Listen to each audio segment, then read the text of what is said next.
Hello, ladies and gentlemen, and welcome to another episode of the Daily Friend Show. I'm your host, Nicholas Lorimer, and today I'm joined by Gerbrandt van Heerden. Harry, how are you doing? Better than my hair. And if the headphones weren't holding down my my hair, it would be I think also in a difficult situation. It would be challenged, as government officials say. We also have with us today Chris Hattingh. Chris, how are you doing? I'm okay, Harry, doing well, thanks. I'm complaining about my hair. I'm complaining about the weather. So yes, well, it's actually a little bit warmer than it has been up till now. But despite that, we are back in stage 6 load shedding, which is we will get to, I think, in the show. But first, we're not going to do this as a proper topic, but I think it's kind of worth just mentioning very briefly, just for some quick comment from you guys.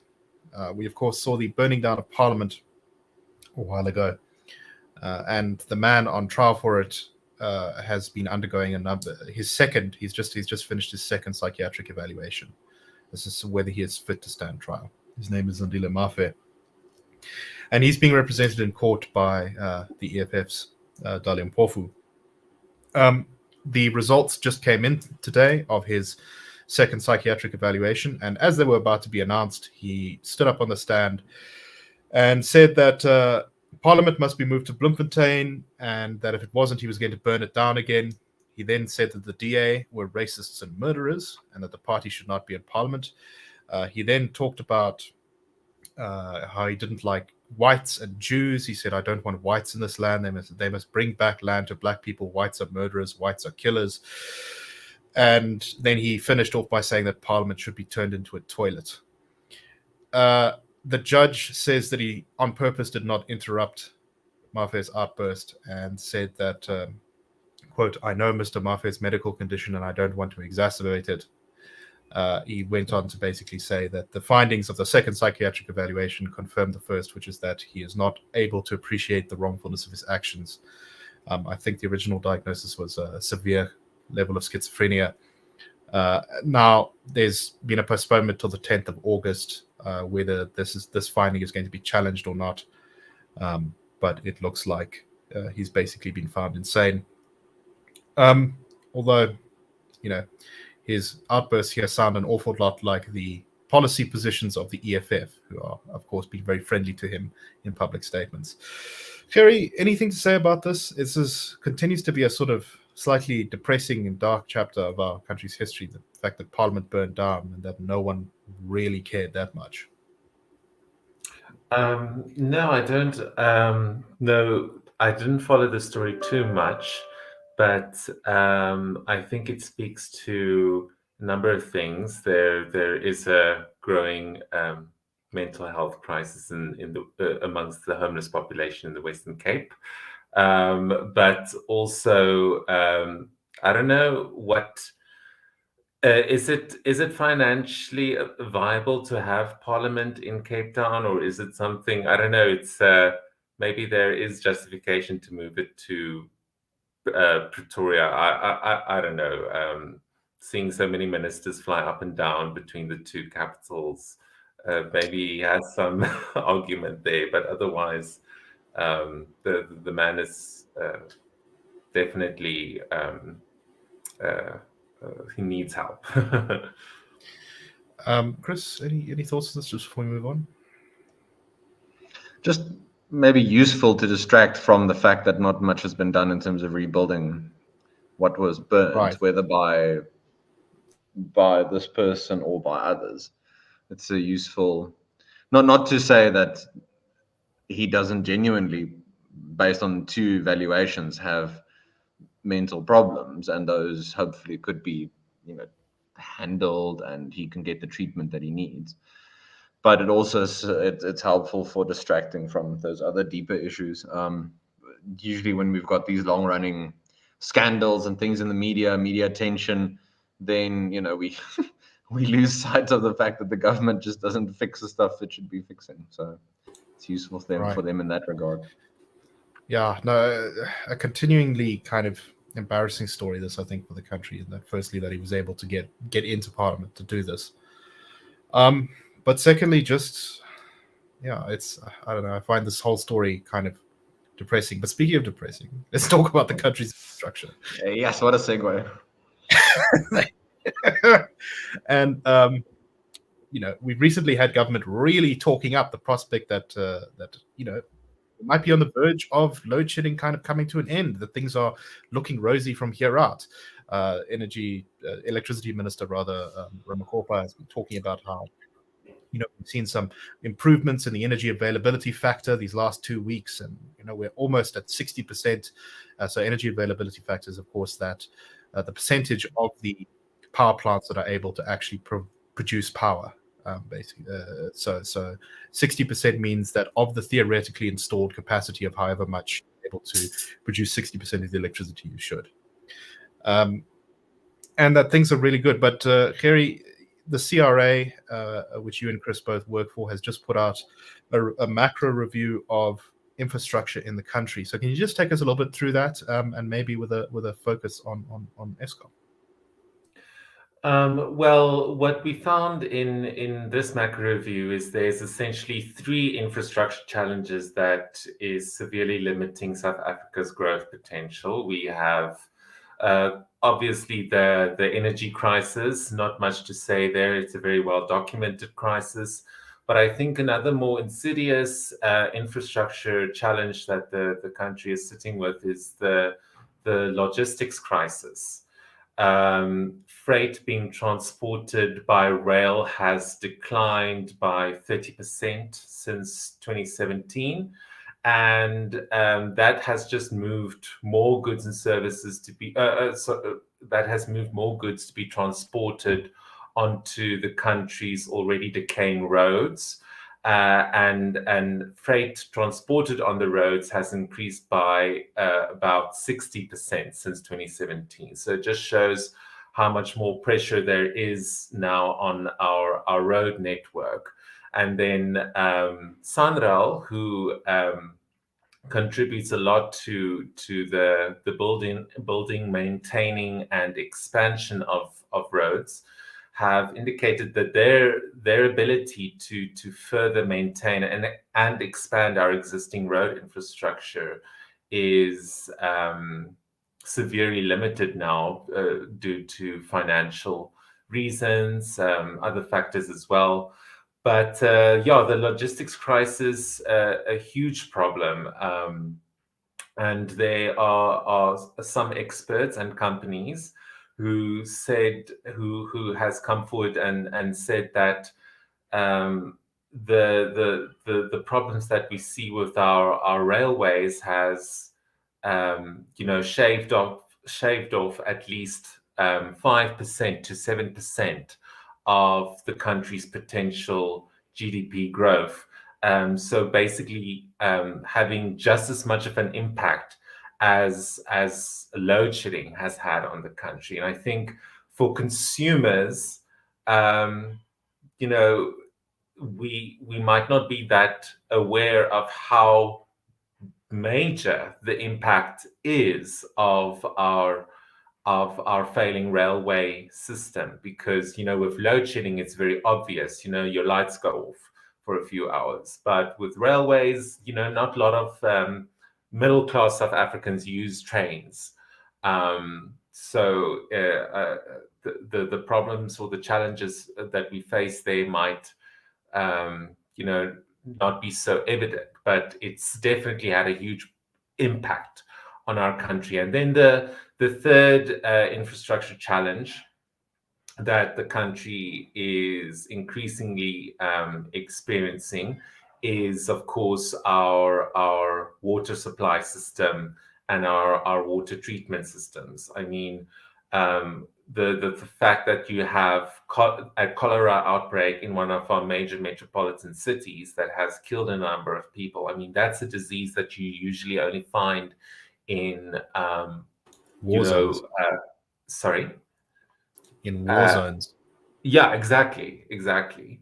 So that just shows the extent of infrastructure decay in the country. We do also in the report come up with a few ways to fix the situation.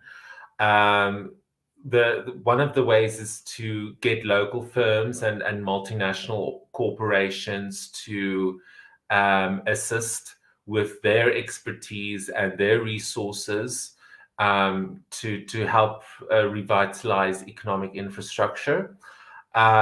We also, advocate for the professionalization of the public service by ensuring that appointments are made by merit, and that we attract skills and we keep the skills that we have. And I think that speaks to policy as well, and ensuring that policy helps to attract skilled individuals and not chase them away like we're currently doing. And then of course another obvious solution is to privatize failing state-owned enterprises like Eskom and Transnet. But yeah, I think I'll conclude by saying that in the report we also compared South Africa to other countries globally in terms of the challenges that they think are most concerning. In more developed Western economies, there was a broad consensus that stuff like inflation, supply chain disruptions, cybercrime, those are the issues that region was most concerned with. But South Africa is a complete outlier. For us, failing infrastructure, aging dams, broken bridges, roads that are falling apart, that was our number one concern. So it just shows you how concerned businesses in this country are with regards to infrastructure failings. So, Chris, just you're also pretty interested in the country's infrastructure. I know you've talked a lot about ports and rail before, but let me just focus a little bit on Eskom and where this kind of enthusiasm and optimism is coming from. Minister Ramokgopa, who said, we've got all these experts deployed at the power stations to improve energy availability factor, that we're much closer to achieving the 70% that has been our target. While at the same time, you've got, sort of well-known energy analysts like Chris Hattingh saying energy availability year on year is actually at 53% for the country. And this is down from 58% last year. And that this blip we've got up now of energy availability factor that the government is getting so excited about is usual for winter. And we're just going to probably plummet right back down again. Is the end of load shedding in sight? We've heard quite a lot of kind of suggestion now from government that it really is now. It could well be, but not in the sense that government might want, because so many people are trying to now go off grid. That, of course, means lower revenues for municipalities, lower tax revenues for government, lower revenues for Eskom. So it's trite to say at this point, but given South Africans' resilience, that has now it's a fact of reality, given the numerous state failures around us, how people have tried to now implement their own sort of not anti-state, but sort of anti-fragility plans as best as they can with electricity, water, security, education, healthcare, take your pick. Mainly why we've had less intense load shedding for the last few weeks is the running into the ground of the open cycle gas turbines. Yesterday, 2 days ago, 15 of these were being run, and those are only supposed to be used in an emergency or when you're really at the very top end where Eskom can't meet demand with its own supply.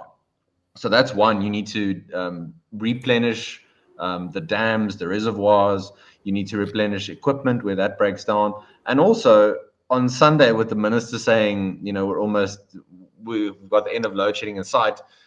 I don't know if they didn't see the weather forecast when you've now got the spike in demand when the weather is colder. People are going to use or try and use more electricity where they can. That puts more pressure on Eskom's available fleet. With all that being said, I don't see that enough maintenance is being done right now. Eskom traditionally does less maintenance. That in turn means the energy availability factor would look better because you've got less possibility of plant breaking down because it's not in use. That doesn't mean you're maintaining it now for future use coming up. Some of the analysis we've done on Eskom's own numbers points to in April and May next year, you've got the potential for much more outages at that point. And that could be around the time of the election. So I don't know if Eskom have looked at their numbers in sufficient detail. Maybe they need to question that as well. Yeah, no, I think that's exactly right. And that's what sort of struck me about all the reporting about this is that almost all of the reason for why we've got a better than expected load shedding is because demand has been lower than expected.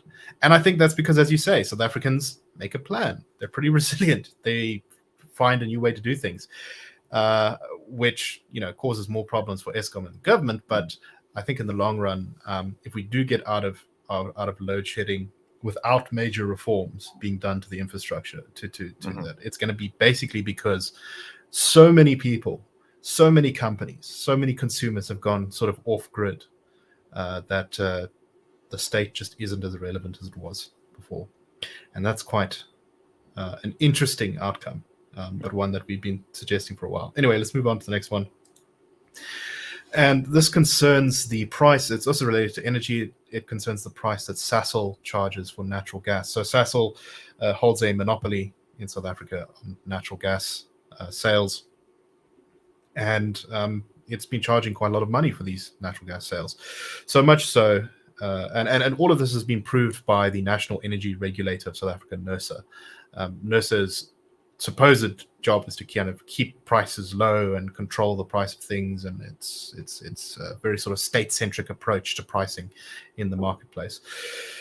But I think last year Sasol tried to sort of, I think it was 96% increase on the price they were charging for natural gas, which caused a large number of consumers, mostly industrial consumers of natural gas, to take this issue to the Competition Commission. And the Competition Commission, an organization that I think most of us on this podcast are not huge fans of, found that they were, in fact, that Sasol was price gouging, charging a markup of 72% on natural gas.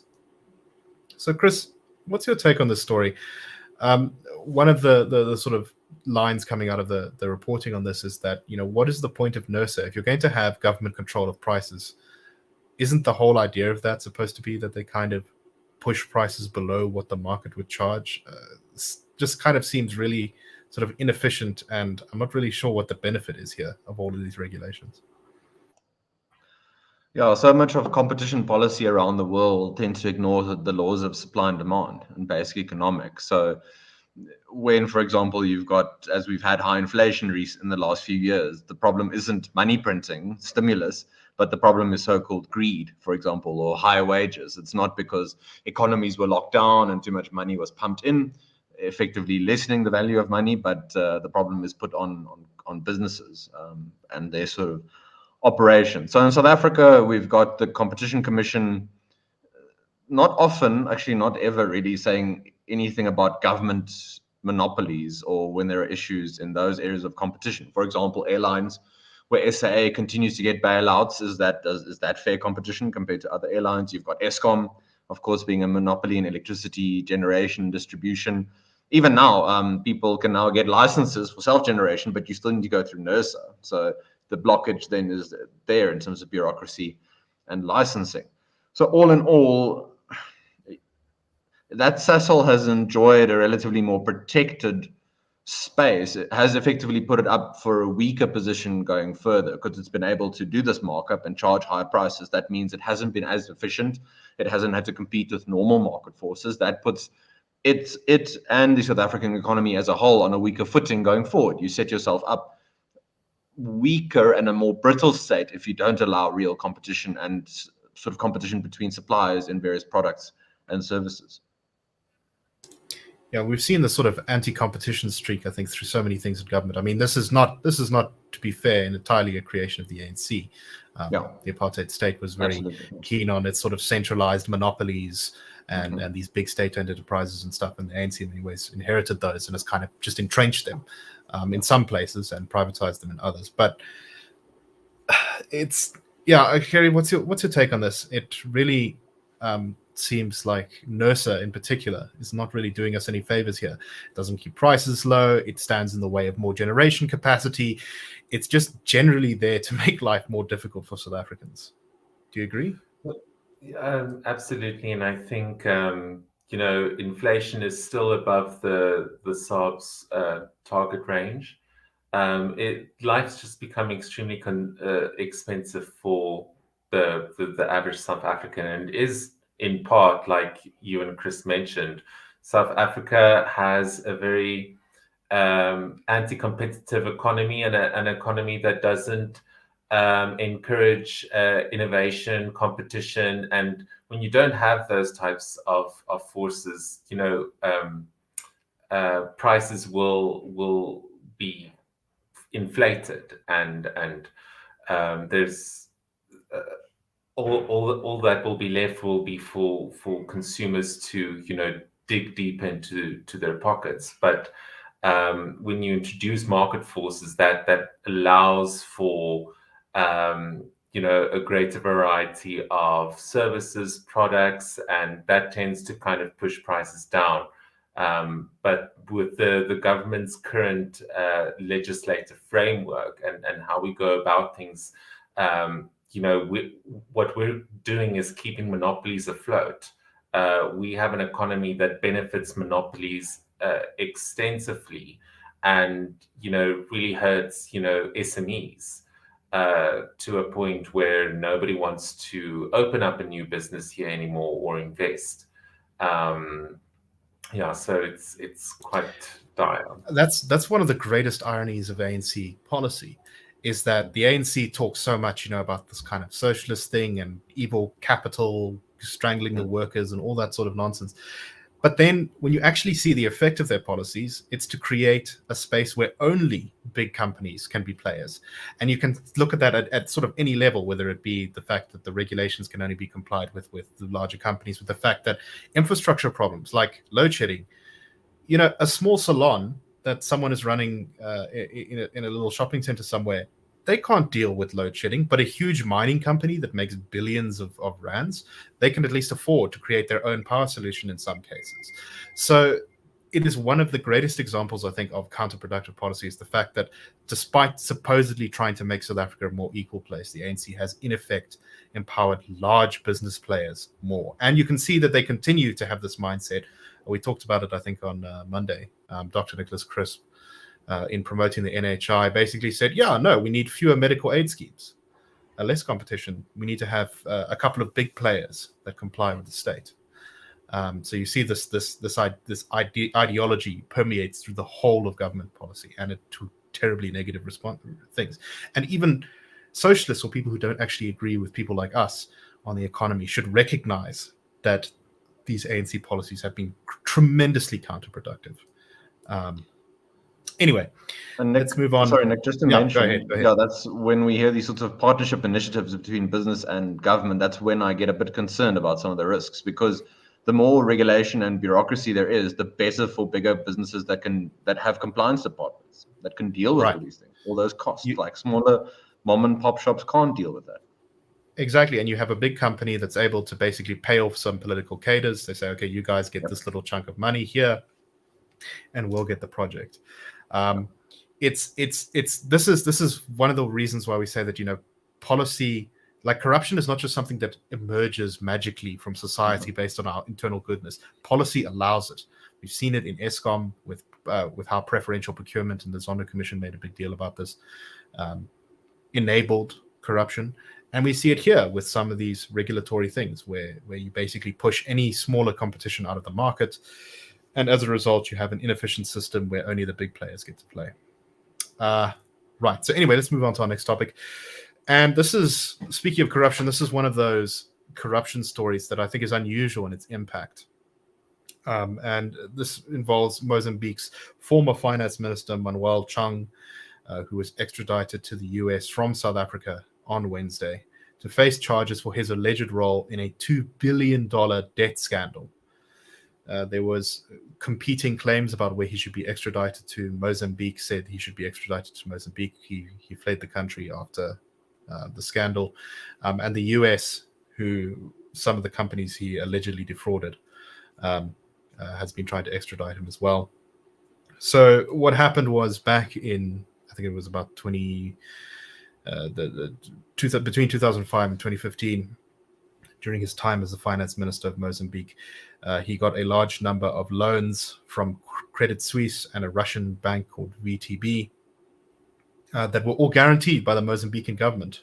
They were signed off by him, but hundreds of millions of dollars from these loans went missing, and the projects that they were supposed to fund were never delivered.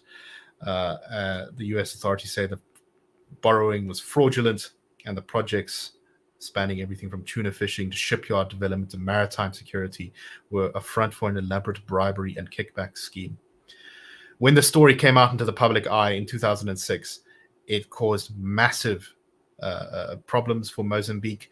Huge numbers of international donors who had been, keeping the country afloat, as well as the IMF, which had been financially supporting the Mozambican government, suddenly cut off support to them, which caused their currency to collapse and the country to default on its debt. Chris, I don't think I've ever seen a corruption scandal that by itself basically tanked a country's economy. And it's really sad too, because Mozambique had, I think until this scandal sort of collapsed things, looked like it was on a path towards slightly better growth, slightly recovery from the civil war, which really destroyed that country. What do you make of this? Yeah, I think you're absolutely right to sort of highlight that. I guess that's one of the things with corruption. It can either, in most forms, it'll take time to sort of manifest in destructive consequences or slowly but surely eat away. But it can also lead to the sort of perfect storm, as it were, almost all coming together and then really destroying an economy. And then how does one get out of that sort of, just not even the damage itself, but the sort of reputation, the damage to institutions, the trust to now again sink capital into that location, for example? How does one recover those? I'm sure there are, anti-corruption experts who could explain better than us on the sort of steps, the practical steps. But those intangibles around confidence and trust in institutions, how do you build that up again? It is very sad, as you rightly point out, for Mozambique. And given South Africa's trajectory, one hopes that countries around in sub-Saharan Africa, some of them get some of the things right so that they could be in a better position and sort of help South Africa along. So all in all, pretty sad story.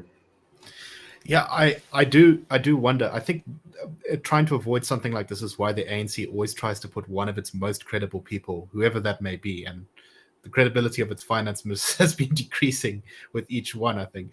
But the ANC has always been careful to put one of their more credible people in that role, because when your finance minister does something like this, the consequences are profound. And I think also of Argentina, where there were attempted reforms that failed in that country, because I think the minister or something, the president made one decision that was thought to be irresponsible, and it completely collapsed confidence. Gerry, what's your take on this? I mean, this kind of just shows, I think it's more obviously important to Mozambique than it is to us, but that the confidence of foreign institutions that you're not just going to steal everything that's not nailed to the floor is really important. I'll just say that it just shows the widespread ramifications that corruption can have. It's not just stealing money, but it's like stealing funds that could have gone to improving infrastructure and investing in projects that would create jobs. It's a huge problem, not only in Mozambique, in South Africa, on the entire continent. And unless African leaders can get a grip on corruption, expecting huge volumes of investment to come in, that's going to remain elusive. Indeed. All right, I think that's all the time we have for today. Thank you very much, everyone. We will be back next week on the Daily Friend Show. I hope you all have a wonderful one, and cheers.